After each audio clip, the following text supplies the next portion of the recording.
오늘 주신 하나님의 말씀입니다. 마태복음 13장 24절에서 30절 그리고 36절에서 43절입니다. 24절에서 30절, 36절에서 43절. 한 절씩 교독하겠습니다.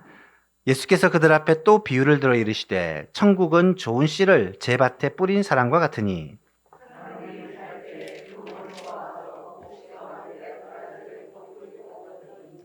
싹이 나고 결실할 때에 가라지도 보이거늘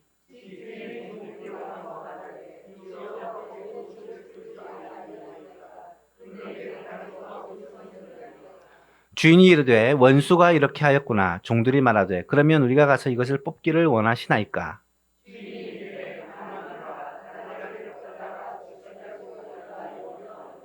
둘 다 추수 때까지 함께 자라게 두라. 추수 때에 내가 추수꾼들에게 말하기를 가라지를 먼저 거두어 불사르게 단으로 묶고 곡식은 모아 내 곡간에 넣으리라 하니라.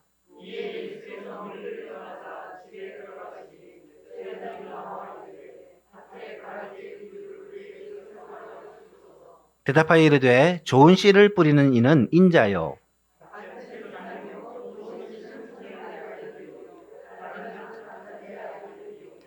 가라지를 뿌리는 원수는 마귀요. 추수 때는 세상 끝이요. 추수꾼은 천사들이니.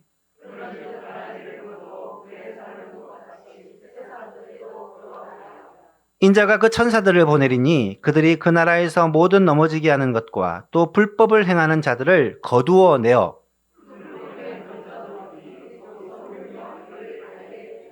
함께 있습니다. 그때의 의인들은 자기 하나님 나라에서 해와 같이 빛나리라.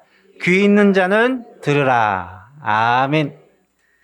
올해 하반기에는 이 복음이라는 주제로 말씀을 계속해서 전하고 있습니다.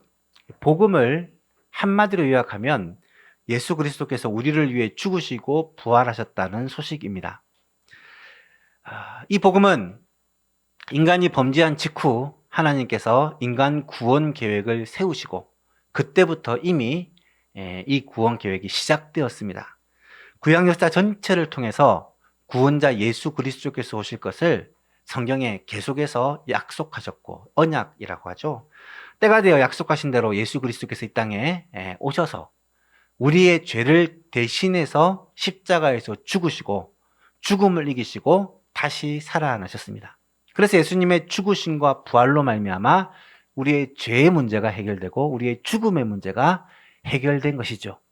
누구든지 예수님을 나를 위해 죽으시고 부활하신 나의 주님 그리스도로 믿고 고백하면 죄 사함을 받게 되고 하나님의 자녀가 되고 구원과 영생을 얻게 된다는 이 소식이 바로 복음, 헬라어로는 유앙겔리온, 좋은 소식이라는 뜻입니다. 복음이라는 것이죠. 9월에는 이 복음을 우리가 이제 알았으니까 이 복음을 우리의 삶 속에서 누리는 교회가 되자라는 주제로 말씀을 전하면서 이 천국 비유에 대해서 말씀을 나누고 있습니다. 여러분, 복음은요, 우리에게 있어서 가장 소중하고 복된 보물이다라고 말할 수 있습니다. 너무 소중하고 복된 보물이어서 바울 사도는 이 복음이 그리스도가 자신에게 있어서는 가장 복된 것이다 라고 고백을 하고 있고요. 예수님은 이 복음을 가리켜 천국에 대하여 천국이라고 비유하여 설명을 하고 있습니다. 예수님의 공생의 사역의 시작이 천국에 대한 선포로 시작됩니다. 예수님께서 이 땅에 오셔서 예수님께서 구속사역을 행하시고 예수님께서 말씀을 전하시고 통치하시고 다스리시는 이 나라가 곧 하나님의 나라요, 하늘나라라는 말이죠. 그래서 천국은 하나님의 나라와 똑같은 말이고 예수께서 그리스도께서 다스리시는 나라, 하나님이 다스리시는 나라 같은 의미고 또 오늘 우리들로 얘기하자면 이 하나님의 나라가 교회를 통해서 이 땅 가운데 이루어져 가고 있다라고 말할 수 있는 것이죠. 그래서 천국, 하나님의 나라, 교회, 복음이라는 단어들은 많은 부분 혼용해서 사용되기도 한다라는 사실을 우리는 이해를 해야 합니다. 마태복음 13장을 흔히 천국 비유장이다라고 말합니다. 왜냐하면 예수님께서 비유를 통해 천국을 설명하신 이 비유가 7가지나 나타나고 있기 때문입니다. 이 천국 비유를 통해서 예수님은 천국이 어떤 곳인지를 설명하기도 하셨지만 우리가 어떻게 이 땅에서 천국을 누리며 살 것인지를 설명해 주고 있습니다. 지난 시간 살펴보았던 첫 번째 비유는 무엇이었습니까? 씨 뿌리는 자의 비유였죠. 기억나시죠? 씨 뿌리는 자의 비유는 예수님께서 이 하나님의 말씀인 이 복음의 씨를 뿌리는데 이 씨가 우리의 마음밭에 심겨져서 열매를 맺는다는 내용입니다. 여러분, 이 비유를 통해 알 수 있는 가장 중요한 사실은 지금도 하나님의 나라가 하나님의 이 말씀을 복음의 선포를 통해 확장되어 간다는 것입니다. 지금도 하나님의 나라는 이 복음 전도를 통해 하나님의 말씀의 선포를 통해 확장되어 가고 있습니다. 교회가 복음 전도하는 일에, 교회가 하나님의 말씀을 전하는 일에 목숨 거는 이유는 바로 교회의 사명이 이것이기 때문입니다. 또한 이 비유는 하나님의 말씀이 선포될 때 우리의 마음밭이 너무 중요하다라는 것을 강조하는 비유입니다. 하나님의 말씀이 선포될 때 어떤 마음밭에 떨어지냐에 따라 열매를 맺느냐 열매를 맺지 않느냐가 결정된다는 거예요. 어떤 마음밭이 있습니까? 길가가 있고 돌밭이 있고 가시덤불이 있고 좋은 밭이 있었죠. 그 4개 밭 중에 열매를 맺는 것은 어디입니까? 좋은 밭 하나뿐입니다. 나머지 열매를 맺지 못하더라라는 것입니다. 따라서 우리는 이 말씀을 묵상하면서 내 마음밭이 좋은 밭이 되어 하나님의 말씀을 믿음으로 받고 그 말씀을 지키고 인내하여, 이 말은 순종하여 이 말씀이 우리 안에서 30배, 60배, 100배의 결실을 얻도록 하는 게 이게 천국의 비결이다라는 것을 깨닫기를 원하고, 좀 더 나간다면 우리도 예수님처럼 씨 뿌리는 자가 되어서 복음이 필요한 사람들에게 이 복음의 말씀을 나눠주고 그들로 하여금 이 씨를 받아 우리처럼 풍성한 열매를 맺게 되는 그런 축복의 통로가 될 수 있기를 간절히 소원합니다. 우리 소망교회가 올해 가을 특별히 복음의 열매를 맺는 교회가 되고자 우리가 기도하고 있는데, 나를 통해서 한 영혼이라도 이 예수님에 대해서 듣고 믿고 구원받아 영생을 얻는, 그래서 예소망교회 올 가을에는 정말 우리의 가족들, 친지들, 이웃들, 주위 사람들이 주님 앞으로 나와 함께 이 영광에 동참하는 그런 열매 맺는 가을, 풍성한 열매를 맺는 가을이 될 수 있기를 주님의 이름으로 축복합니다. 오늘은 두 번째 비유인데요, 이 가라지 비유에 대해서 생각을 해보고자 합니다. 다시 한번 말씀드리지만 예수님의 최대 관심은 뭐다? 천국, 하나님의 나라입니다. 하나님의 나라. 예수님의 설교를 잘 들어보시면 항상 천국에 대해서, 하나님의 나라에 대해서 설교를 하고 계십니다. 예수님이 생각하시는 이 천국은 우리가 장차 죽고 나서 들어갈 영원한 천국을 가리키는 게 아니라, 물론 그것도 천국입니다. 하지만 이 천국은 완성된 천국이고, 예수님이 말씀하신 천국은 이미 예수님이 이 땅에 오심으로 말미암아 시작되었고, 불완전한 이 세상 속에서도 하나님의 나라가 점점 확대되어 확장되어 가다가 결국은 심판의 때 완성될 것입니다. 진행 중인 천국이라는 말이죠. 그런 의미에서 오늘 이 말씀도 우리는 이해를 하셔야 됩니다. 이 가라지 비유도요, 감사한 게 예수님이 직접 해석을 해주셨어요. 씨 뿌린 비유와 가라지 비유, 이 두 가지 비유는 예수님이 직접 해석해 주신 내용이 성경에 기록되어 있습니다. 36절 이하에 보니까 예수께서 무리를 떠나서 집으로 갔을 때 제자들이 예수님에게 물었습니다. 가라지 비유를 우리에게 좀 설명해 주십시오. 그러니까 예수님이 해설을 해줍니다. 좋은 씨를 뿌리는 사람이 누굽니까? 예수님이다. 인자다. 그리고 씨를 뿌리는 밭은 무엇입니까? 이 세상이다. 그리고 좋은 씨는 천국의 아들들, 하나님의 백성들이고, 가라지는 악한 자의 아들들, 악한 자의 아들들이다. 가라지를 뿌린 원수가 누구냐? 마귀다. 그리고 추수 때에 이 알곡과 가라지가 추수할 때 나누어지게 될 것이고, 가라지는 거두어 불에 사르고 알곡은 곡간에 들일 것이다. 이 비유의 내용을 설명해 주고 계십니다. 여러분, 씨 뿌리는 비유와 비슷하지만 조금 차이가 있습니다. 씨 뿌리는 비유에서는요, 씨가 무엇이랬어요? 천국 말씀이랬습니다. 복음이랬습니다. 그리고 밭은 뭐라고요? 하나님의 말씀을 듣는 마음이랬습니다. 이게 밭이랬죠. 그런데 이 가라지 비유는 조금 다릅니다. 이 밭이 세상이고 씨 뿌리는 분은 똑같이 예수님인데 이 씨가 좋은 씨가 있고 가라지가 있다는 거예요. 좋은 씨는 하나님의 아들들이고 가라지는 사탄의 아들, 마귀의 자식들이다라고 말씀하고 있습니다. 이 말에는 이 세상이라는 밭에 좋은 씨, 곧 천국의 아들들이 자라고 있고 동시에 악한 자의 아들, 마귀의 자녀들이 자라고 있다는 거예요. 이 세상에는 하나님의 백성과 마귀의 자식들이 함께 살아가고 있다는 그런 의미입니다. 우리가 살아가는 이 세상은요, 완성된 천국, 영원한 하나님의 나라에 갈 때까지는 어쩔 수 없이 악한 자와 또 우리가 함께 섞여 살 수밖에 없다라는 것을 가르쳐 줍니다. 그러니까 영적 전쟁이라고 말할 수 있는 거죠. 이 비유를 통해서 오늘 우리에게 주시는 메시지가 무엇일까? 3가지만 생각해 보려고 합니다. 첫 번째로, 이 세상에는 선과 악이 공존한다라는 사실을 꼭 알아야 됩니다. 예수님께서 이 세상에 오셔서 복음을 전파하셨습니다. 하나님의 나라가 시작되었습니다. 예수님의 말씀 선포로 말미암아 하나님의 나라가 시작되었고 또 교회를 세우셔서 이 나라가 점점 확장되게 하십니다. 여러분, 그러면 세상에 악이 없어져야 되잖아요. 하나님의 나라가 온전히 서야 되지 않습니까? 하지만 그렇지 않다는 거예요. 우리가 사는 세상은 선과 악이 공존합니다. 하나님의 백성이 있는가 하면 마귀의 자식들도 여전히 이 세상 속에 살고 있습니다. 왜 그런가? 그 이유를 오늘 성경이 설명합니다. 25절에 보니까 사람들이 잘 때 그 원수가 와서, 원수는 누구랬어요?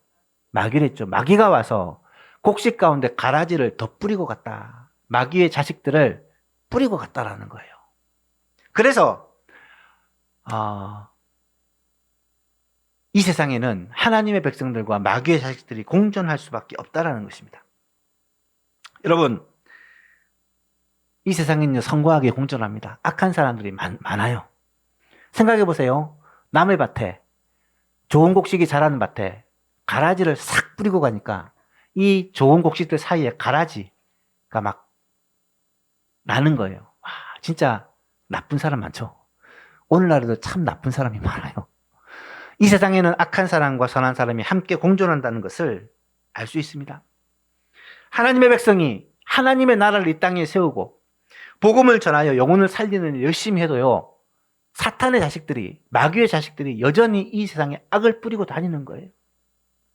그래서 늘 하나님의 백성들과 마귀의 백성들과의 이 전쟁, 영적 전쟁이 치열하게 벌어지고 있다는 사실입니다. 이 전쟁이 언제까지 계속될까요?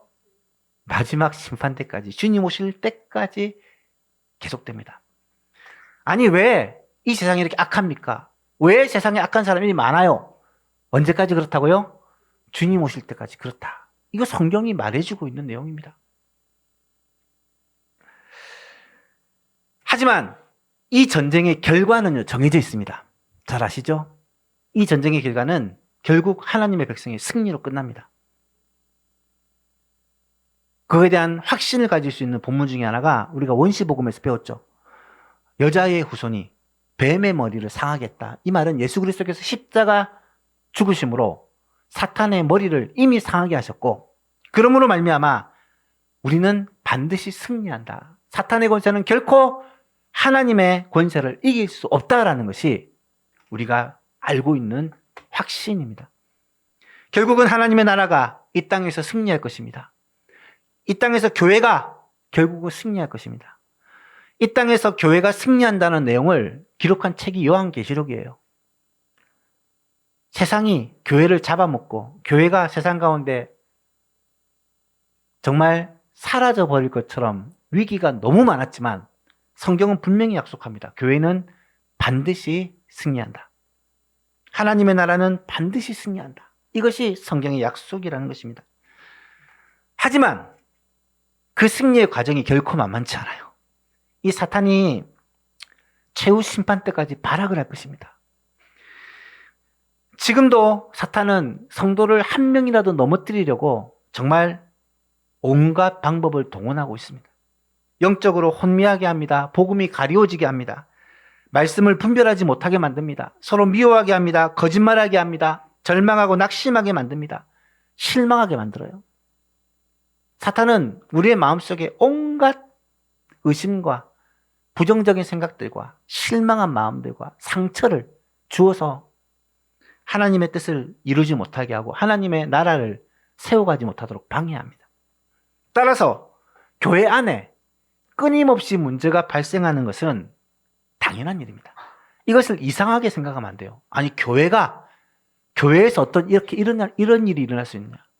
교회가 왜 이런 문제가 생기느냐? 여러분, 지상교회는요, 완성된 하나님의 나라가 아닙니다. 지금 진행 중인 하나님의 나라예요. 어쩌면 세상의 악과 선이 함께 공존하는 것처럼 교회 안에도 하나님의 나라가 이루어져 가지만 동시에 세상에 영향력들이 있을 수밖에 없다는 사실을 우리는 알아야 합니다. 근데 여기서 한 가지 눈에 띄는 점이 있습니다. 25절을 잘 보시면 사람들이 잘 때 그 원수가 와서 곡식 가운데 가라지를 덧뿌리고 갔다. 원수가 마귀를 했죠. 마귀가 가라지를 덧뿌리고 갈 때가 언제나 사람들이 잘 때다. 여러분, 교회가 문제가 생기고 어려움이 생기는 것은요, 교회가 잠잘 때입니다. 잠잔다는 말은 영적으로 침체되어 있을 때를 말합니다. 교회가 영적으로 침체되어 있으면 교회의 기도가 식어버리고 예배가 시들어버리고 성도들의 열정들이 식고 복음 전파가 시들어버리면 교회는 시험에 들게 되고 문제에 빠지게 되고 어려움에 처하게 됩니다.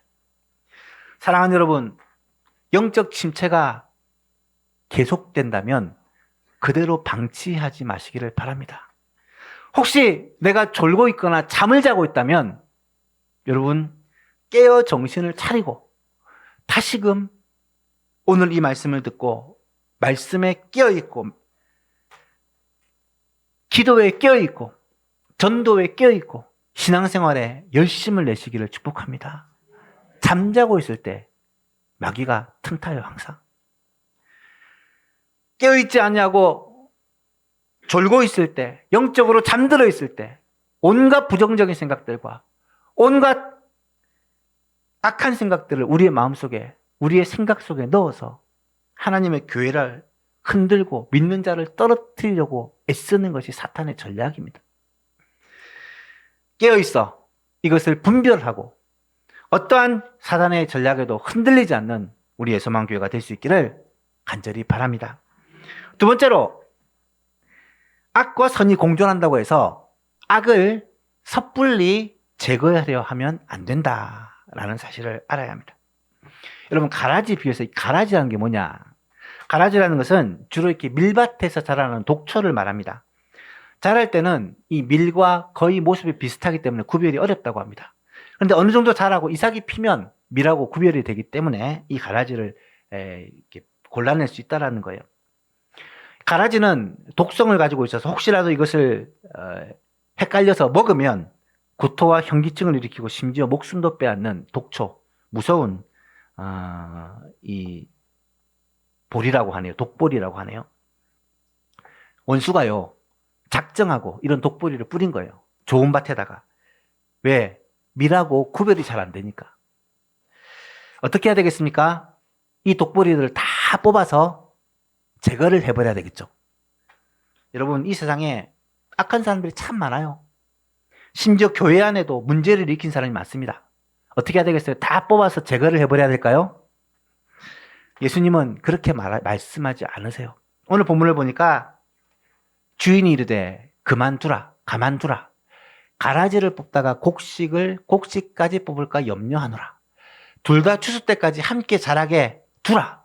추수 때에 내가 추수꾼에게 말하기를 가라지는 먼저 거두어 불사르게 단으로 묶고 곡식은 모아 내 곳간에 넣으라 하리라. 여러분, 왜 주인이 가라지를 뽑아서 제거하여 버리라고 하지 않습니까? 그 이유는 첫 번째로 가라지를 뽑다가 곡식까지 잘못 뽑을까 염려하기 때문에. 가라지가 충분히 자라지 않으면 밀과 비슷하댔죠. 그래서 이 가라지 뽑다가 혹시 곡식까지 함께 뽑을까? 선과 악을 구별하는 것은요, 결코 쉬운 일이 아닙니다. 두 번째는 가라지를 뽑다가 혹시 곡식이 상하지 않을까 염려하기 때문입니다. 어린 정도 자라서 이 가라지가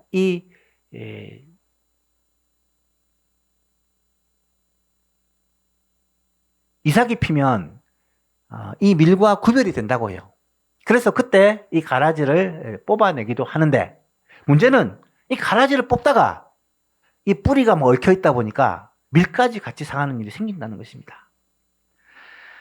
악한 일을 제거하려다가 성도들도 상처를 받고 다치고 어려움이 생기는 일이 일어날 수 있다는 거예요. 그래서 예수님은 뭐라고 말하느냐?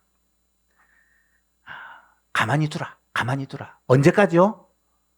추수 때까지 가만히 두라. 그러면 우리는 뭘 해야 되느냐? 세 번째로 가라지를 뽑는 데 신경을 쓰기보다는 곡식이 더 잘 자랄 수 있도록 돌보는 데 집중을 해야 한다는 거예요. 여러분, 사탄의 계략은요, 굉장히 은밀하고 굉장히 지혜롭습니다. 사탄이 지혜로운 거 아세요? 누가 그러더라고요. 사탄의 IQ가 300이라더라고요. 굉장히 지혜롭대요. 얼마나 간사한지 몰라요. 그 사탄이 우리를 넘어뜨리기 위해 온갖 방법을 동원합니다. 교회 안에서도, 하나님의 나라 안에서도, 하나님의 백성이라도 넘어뜨리기 위해 지금도 발버둥 치는 것이 사탄의 전략입니다. 여러분, 교회에 어려움이 생기고 교회에 문제가 생기면 우리는 뭐부터 생각합니까? 이 문제가 누구 때문에 생기는지, 어떻게 생겼는지, 이 문제를 어떻게 해결해야 되는지 고민하고 생각하잖아요. 물론 문제를 해결하기 위해서 노력하는 것이 꼭 필요합니다. 하지만 그 문제를 해결하려다가 사람들을 함부로 판단하고 정죄하고 영혼들에게 상처를 주는 일들이 또 교회 안에서 허다하게 일어나는 것을 보게 됩니다. 우리는 생각보다 서로에 대해 잘 모르는 것 같아요. 말씀을 기준으로 판단하고 말씀을 기준으로 비판한다고 하지만 우리는 인간인지라 너무 쉽게 치우칩니다. 그래서 서로에 대한 섣부른 판단과 비판, 정죄는요, 하나님이 우리에게 맡기시지 않았습니다. 예수님은 우리를 향하여 비판하지 말라, 판단하고 정죄하지 말라, 남의 눈에 티를 보려 하지 말고 내 눈에 있는 들보를 보라고 말씀하십니다. 내 감정이나 내 생각으로 어떤 사람의 일이나 어떤 일들에 대하여 섣불리 판단하지 말고 악에 대한 심판은 하나님께 맡기고 우리는 곡식을 소중히 여기고 영혼을 돌보는 일에 더욱 힘쓰라고 말씀하시는 것입니다. 로마서 12장에 이렇게 말씀하십니다. 아무에게도 악을 악으로 갚지 말고 모든 사람 앞에서 선한 일을 도모하라. 할 수 있거든 너희로서는 모든 사람과 더불어 화목하라. 내 사랑하는 자들아, 너희가 친히 원수를 갚지 말고 하나님의 진노하심에 맡기라. 기록되었을 때 원수 갚는 것이 내게 있으니 내가 갚으리라고 주께서 말씀하셨느니라. 내 원수가 줄이거든 목마르고 먹이고 목마르거든 마시우라. 그러함으로 내가 숯불을 그 머리에 쌓아놓으리라. 21절에 뭐라고 합니까? 악에게 지지 말고 선으로 악을 이기라. 악한 자가 있어요. 많아요.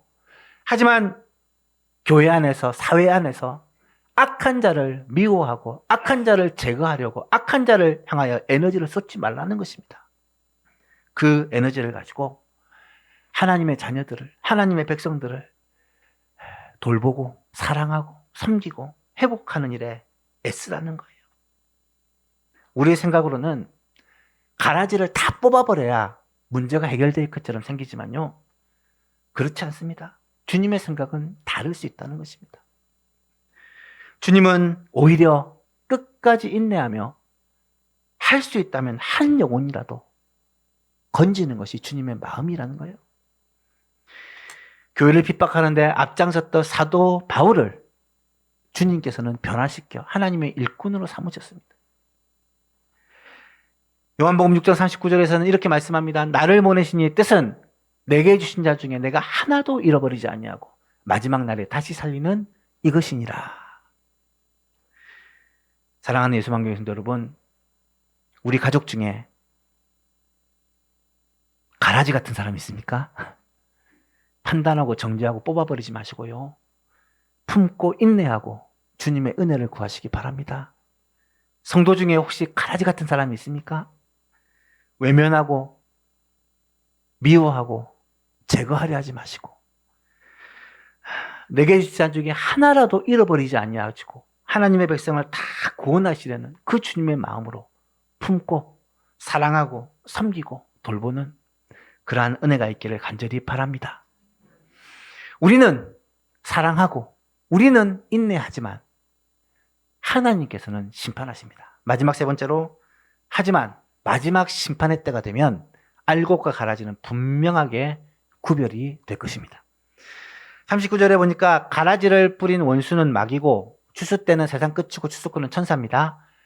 가라지를 거두어 불에 사르는 것처럼 추수 때 마지막 세상 끝날에도 똑같다. 하나님께서 천사들을 보내어서 악한 자들, 어떤 사람들이요?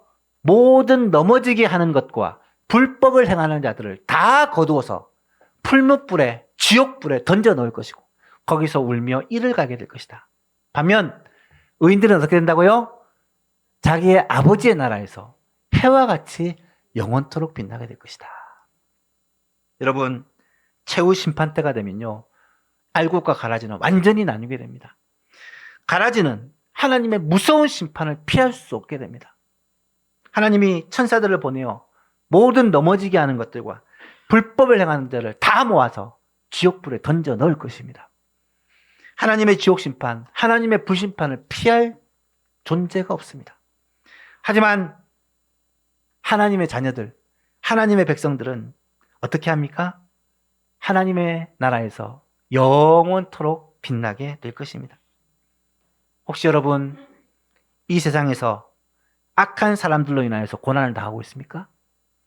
악한 사람들 때문에 너무나도 고통을 당하고 있습니까? 온갖 거짓과 불법을 일삼는 사람들이 오히려 득세하고 잘되고 큰 소리를 떵떵 치고 살아가고 있습니까? 악한 자들이 살아가는 그 모습을 보며 여러분의 마음에 분노가 일어나고 계십니까? 현재 이 세상에는 분명히 선과 악이 공존합니다.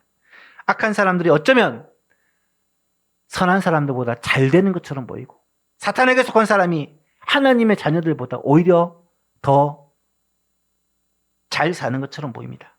하지만 하나님의 정하신 심판의 날이 곧 옵니다. 머지 않았습니다. 머지않아 주님이 심판하신 날이 오면 그 악한 자들은 한 사람도 하나님의 무서운 심판을 피할 수 없게 될 것입니다. 하지만 하나님께 속한 우리들에게는 영원한 상급과 영광이 있게 될 것입니다. 다시 한번 보십시오. 악한 자들은 풀무불에 던져 넣으리니 거기서 울며 이를 갈게 되리라. 얼마나요? 영원토록. 반면에 그때 의인들은 자기 아버지의 나라, 하나님 아버지의 나라, 천국에서 해와 같이 빛나리라. 언제까지요? 영원토록. 영원한 심판과 영원한 영광이 갈리게 된다는 거예요. 언제? 심판의 날에, 마지막 날에. 사랑하는 성도 여러분, 이 세상에는 반드시 끝이 있습니다. 그것도 그 끝이 얼마 남지 않았습니다. 개인적인 종말이든지 우주적인 종말이든지 종말의 날이 곧 옵니다. 만일 그때까지 우리가 인내하고 견딜 수 없다면 하나님께서 허락하지 않으셨을 것입니다. 우리가 능히 참고 인내할 수 있도록 성령께서 우리와 함께 하시며 우리를 도와주십니다. 이 땅 가운데 살아가는 동안 하나님은 하나님의 백성들이 하나님 의지하고 붙들고 살 수 있도록 함께 해주시고 악한 자와 우리를 힘들게 하고 핍박하고 괴롭히는 자 가운데서도 하나님의 자녀가 주님 바라보고 살 수 있도록 도와주십니다. 그리고 주님이 다시 오시는 그날 영원한 형벌과 영원한 복으로 나뉘게 될 것입니다. 그날이 얼마 남지 않았다는 사실을 오늘 이 말씀을 통해 다시 한번 깨닫게 되시기를 바랍니다. 그래서 야고보사도는 이렇게 권면합니다. 같이 읽어볼까요? 그러므로 형제들아 주께서 강림하시기까지 길이 참으라. 보라, 농부가 땅에서 나는 귀한 열매를 바라고 길이 참아 이른 비와 늦은 비를 기다리나니 너희도 길이 참고 마음을 굳건하게 하라. 주의 강림이 가까우니라. 아멘.